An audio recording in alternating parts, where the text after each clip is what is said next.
Absolute বাক স্বাধীনতার পক্ষে, মানে আপনি যা বলতে ইচ্ছা করবে, আপনার যে মতামত ব্যক্ত করতে ইচ্ছা করবে সেই মতামত আপনি ব্যক্ত করবেন, আমি সবসময় এটার পক্ষে। তো এটা বলেই নেওয়া যায় যে আপনার বক্তব্য নিয়ে বিভিন্ন রকম আলোচনা সমালোচনা হলেও আমি আপনার সর্বোচ্চ বাক স্বাধীনতার পক্ষে। সুতরাং আপনি আর কাউকে আপনার পক্ষে পান বা না পান, আমি আপনার কথা বলার স্বাধীনতার পক্ষে। এই প্রশ্ন যখন আমি করছি তখন আমি আপনার কাছে আমি যেটা খেয়াল করছি যে আমি বাক স্বাধীনতার পক্ষে হলো এনসিপি বা ন্যাশনাল জাতীয় নাগরিক পার্টি আসলে বাক স্বাধীনতার পক্ষে না। এইটার কারণ কি বলে আমি মনে করি, আপনি মনে করেন কেন? মানে আপনি চাইলে আমি উদাহরণটাও দিতে পারি যে আমরা কয়েকদিন আগে দেখেছি যে গাজী সালাউদ্দিন তানভীরকে তার একটা ফেসবুক স্ট্যাটাস দেওয়ার জন্য শোকজ করা হয়েছে, এবং অনেক এনসিপির নেতা নেত্রীদের মুখে আমি শুনেছি যে তিনি একটি খুবই গর্হিত কাজ করেছেন। এটা কারণটা কি? মানে ওই স্ট্যাটাসটাকে কেন একটা গর্হিত কাজ বলে ধরা হচ্ছে? প্রথমত এনসিপি বাক স্বাধীনতা বিশ্বাস করে। আপনি সেকেন্ড যে কোশ্চেনটি করেছেন, গাজী সালাউদ্দিন তানভীরের একটি স্ট্যাটাসকে কেন্দ্র করে ওনাকে শোকজ দেওয়া হয়েছিল, এটা সত্য। উনি যে স্ট্যাটাসটা দিয়েছিল সেটা আমরা বিশ্বাস করি না, ফলত যেটা বিশ্বাস করি না সেই জায়গাটায় আমরা সাংগঠনিকভাবে কোনো কম্প্রোমাইজ করব না। লাইক দ্যাট উনি যে স্ট্যাটাসটা দিয়েছে, আমি এটা মুখে উচ্চারণ করতে চাই না, সেটা সত্য নয়, এবং এটা আমরা মনে করি আমাদের যে পলিটিক্যাল ইথিক্স, ভ্যালুজ, নর্মস প্রত্যেকটা জায়গা বিরোধী, সেই জায়গা থেকে আমরা তাকে শোকজ দিয়েছি। উনি যে স্ট্যাটাসটা দিয়েছিল সেটাকে আপনারা যারা এনসিপি নীতি নির্ধারক আছেন তারা বিশ্বাস করেন না বলছেন। আপনি যেসব কথা বলছেন সেসব কথাগুলিকে এনসিপি বিশ্বাস করেই বলছে, আপনিও বিশ্বাস করেই বলছেন। না, আমার সব কথা আমিও বিশ্বাস করি যে এমন না।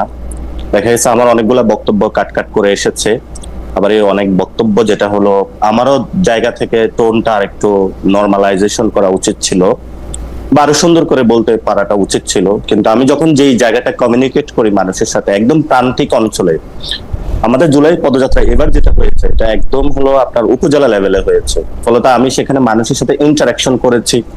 মানুষ ওইখানে যেভাবে হলে কমিউনিকেট করে, ক্যাম্পাসে যেভাবে আড্ডা দেয়, কিন্তু যখন এটা ন্যাশনাল লেভেলে চলে আসে ওই বক্তব্যটা, তখন এটা ডিফারেন্ট একটা সিচুয়েশন তৈরি করে।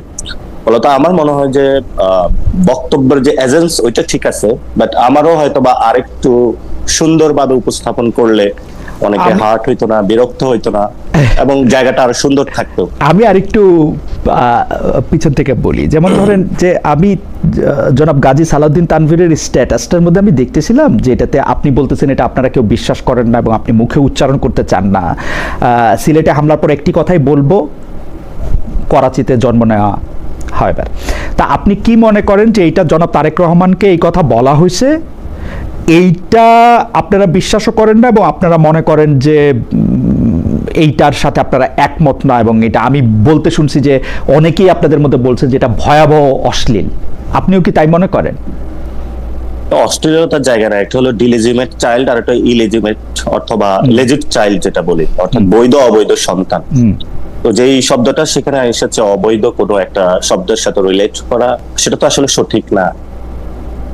আমার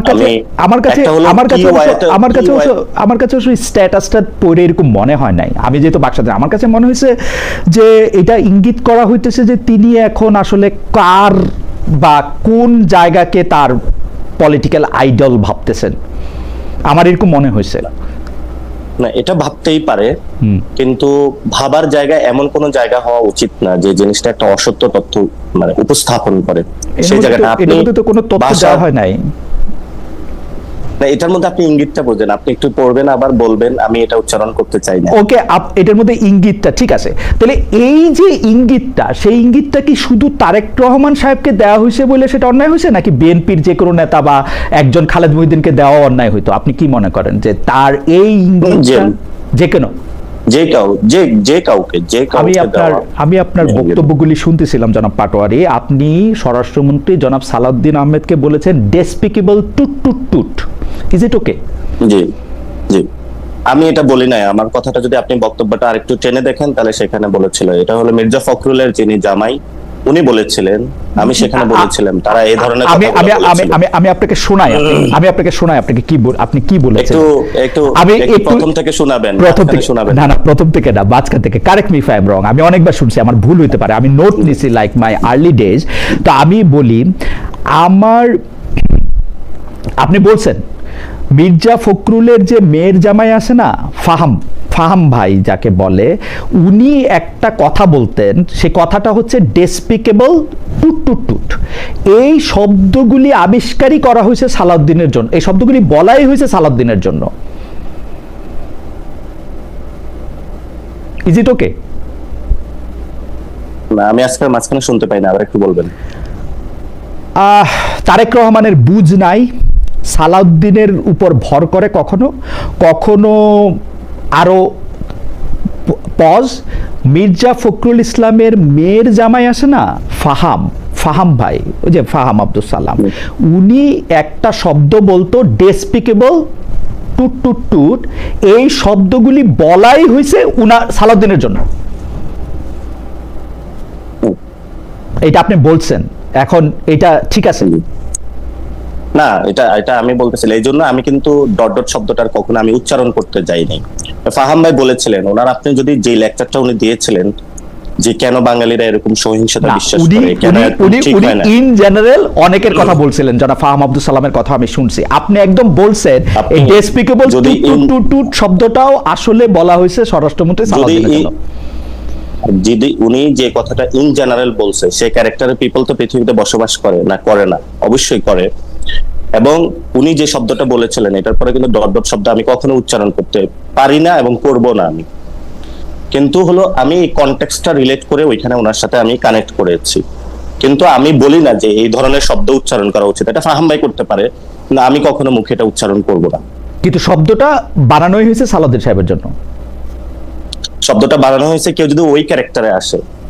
এখন যদি ক্যারেক্টার গুলো আপনি আমাকে বিস্তারিত বলতে বলেন, তাহলে আমি ক্যারেক্টার গুলো বলবো কেন কেন বলেছি।